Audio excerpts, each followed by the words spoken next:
स्वागत है। आज हमारे लेक्चर का विषय है टू डायमेंशनल इलास्टिक कोलिजन अर्थात द्विविमीय प्रत्यास्थ टक्कर। पिछले लेक्चर में हमने एक विमीय प्रत्यास्थ टक्कर के बारे में चर्चा की थी। इस टक्कर को हम सर्वप्रथम लैब फ्रेम में अध्ययन करते हैं। जैसा कि लीजिए m1 द्रव्यमान का एक कण u1 वेग से गति करता हुआ m2 द्रव्यमान के स्थिर कण से टक्कर करता है। टक्कर के बाद माना m1 द्रव्यमान का कण अपनी प्रारंभिक दिशा से θ1 कोण पर v1 वेग से, जबकि m2 द्रव्यमान का कण θ2 कोण पर v2 वेग से गति करता है।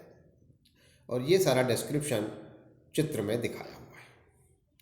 इस टक्कर का विश्लेषण करने के लिए हम संवेग संरक्षण और गतिज ऊर्जा संरक्षण के नियमों का उपयोग करेंगे।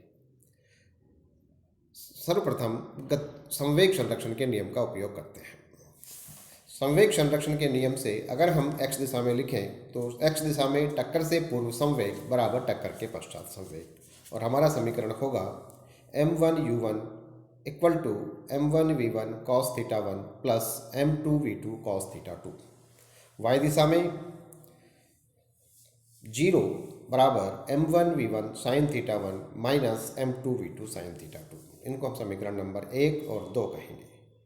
गतिज ऊर्जा के संरक्षण से हम लिख सकते हैं टक्कर से पूर्व की गतिज ऊर्जा हाफ m1u1 स्क्वायर बराबर होनी चाहिए टक्कर के पश्चात की गतिज ऊर्जा half m1v1 square plus half m2v2 square. समीकरण नंबर 3।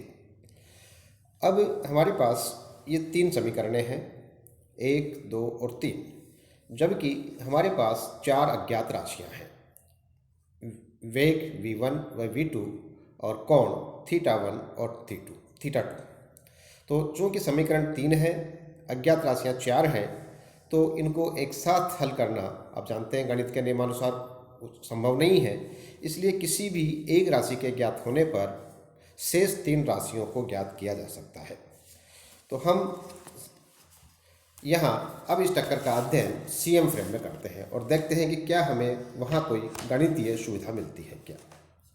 हम जानते हैं कि लैब फ्रेम में CM का वेग होता है VCM बराबर m1u1 upon m1 plus m2, क्योंकि यहाँ पर दूसरे द्रव्यमान जो u2 है m2 है उसका वेग u2 0 है, और यह वेग u1 की दिशा में अर्थात x दिशा में होगा।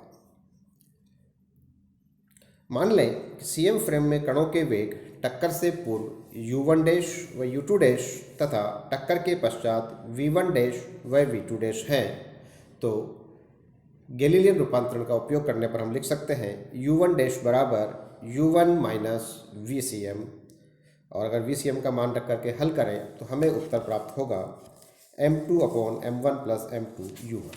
इसी प्रकार u2 डैश के लिए हम लिखेंगे 0 minus VCM, and that is क्योंकि u2 कण का वेग जो कि m2 द्रव्यमान के कण का वेग है वो 0 है, बराबर minus m1 u1 dash u1 cap upon m1 plus m2।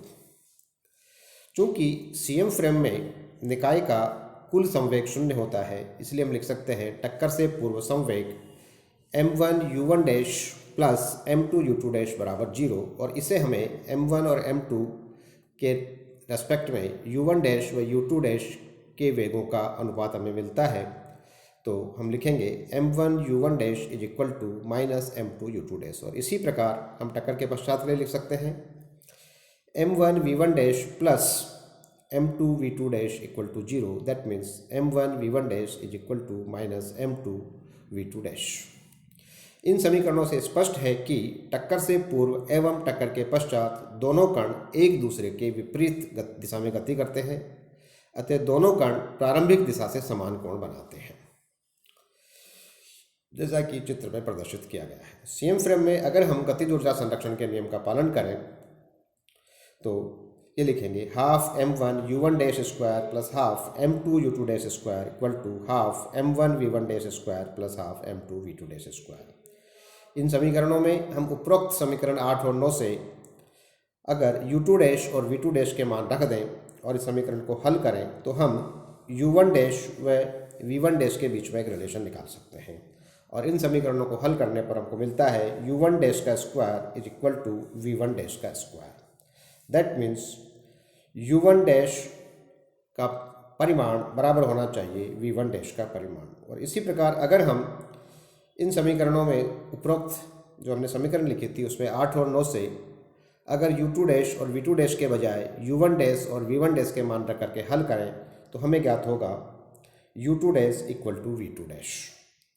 इस प्रकार से हम देखते हैं कि सीएम फ्रेम में टक्कर के पश्चात कणों के वेग का परिमाण नहीं बदलता, केवल उनकी दिशा बदलती है। पूरी गणित यहाँ करना मौखिक रूप संभव नहीं है, जो समय सीमा है हमारी तकनीकी। सारी डिटेल के नोट्स आपके पास अवेलेबल हैं जो मैंने अपने ग्रुप पर शेयर किए हुए हैं। कृपया वहाँ से देखें और कोई भी कठिनाई हो तो आप मुझसे संपर्क करें। Thank you.